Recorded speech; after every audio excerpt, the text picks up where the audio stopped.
Hi. There are many different types of maps in the world. Most people are familiar with the typical road map, the one that helped you find where you were going back in the day before GPS and Google Maps or even MapQuest. Remember those? Few of us know that there are also political maps, economic maps, climate maps, and even a map depicting every country England has ever invaded. Oh yes, and spoiler alert, there were a lot of them. But did you know that NASA has something called fluorescence maps, which measure chlorophyll fluorescence light and offers a new view of the world's land plants? These maps are based on data collected from the spectrometer aboard a Japanese satellite and are the first to focus on land vegetation and to cover the entire globe. Chlorophyll fluorescence offers a more direct window into the inner workings of the photosynthetic machinery of plants from space. With chlorophyll fluorescence, we should be able to tell immediately if plants are under environmental stress before outward signs of browning or yellowing of leaves become visible. So said Elizabeth Middleton, a NASA Goddard-based biologist and a member of the team that created the maps. Joanna Joyner of the NASA Goddard Space Flight Center says humans can't see this light. Our eyes just aren't that sensitive. To see the light that's emitted from plants all over the world, we have to use scientific instruments that are placed on satellites. The quantum theory of quantum physics tells us about the coherence of light and proposes a dual nature of light, meaning that light can behave simultaneously as particles or waves. Light gives plants the energy they need to grow, but what happens if plants receive too much light? The answer is they glow. This neon glow is actually happening around us all the time, and it's the result of a cellular process where light from the sun is transformed and released as fluorescent light in a phenomenon called chlorophyll fluorescence. The light exits the plant cell and is released into the atmosphere, which is why NASA stated that their satellite instruments have given climate researchers an unexpected global view from space of a fluorescent glow from land chlorophyll. But would you believe me if I told you that that bottle of olive oil on your kitchen counter also gives off a fluorescent glow that can be seen in space in much the same way as planet Earth glows? Or would you maybe start to question my IQ? It's not bad, by the way. It's true, folks. Olive oil, that rich substance we love to drizzle on our pasta or douse our salads with, emits a coherent light that makes it glow by fluorescence in the same way as our planet glows in space.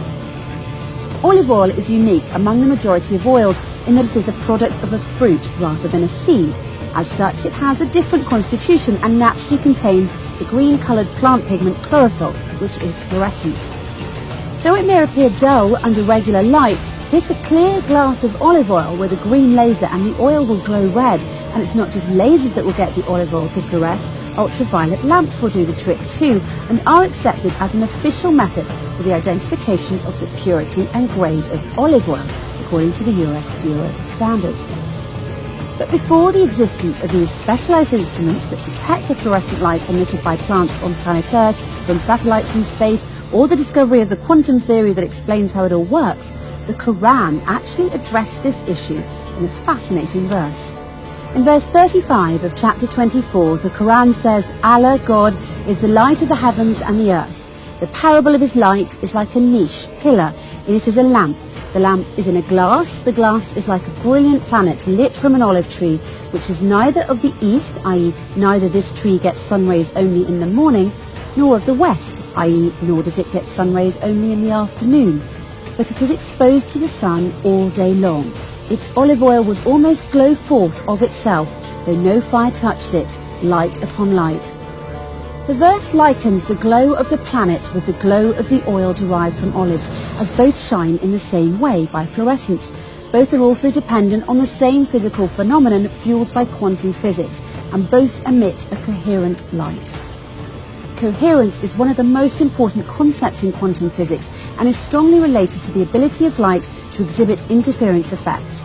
A light field is called coherent, like the light from lasers, when there is a fixed phase relationship between the electric field values at different locations or at different times.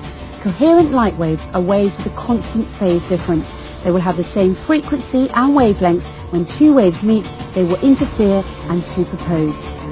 This is called the quantum principle of superposition, and it's at the heart of quantum mechanics.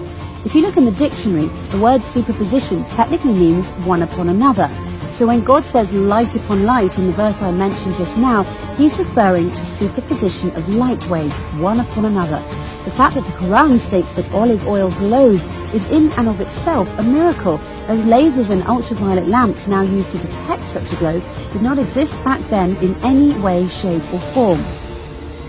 Although planet is defined as a body that orbits a star, in our case the sun, and produces no light of its own, and although olive oil is dull under regular light, not only did the Quran inform us that they both glow on their own, but the Quran also asserts that they glow in a similar manner.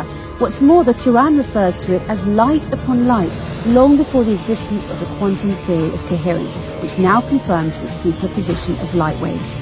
So the question remains, how could the Quran have known to use such a comprehensive analogy 1400 years ago? Was the Prophet Muhammad a quantum physicist? The answer could only be that the Prophet Muhammad had received divine revelation from God, the creator and originator of the universe.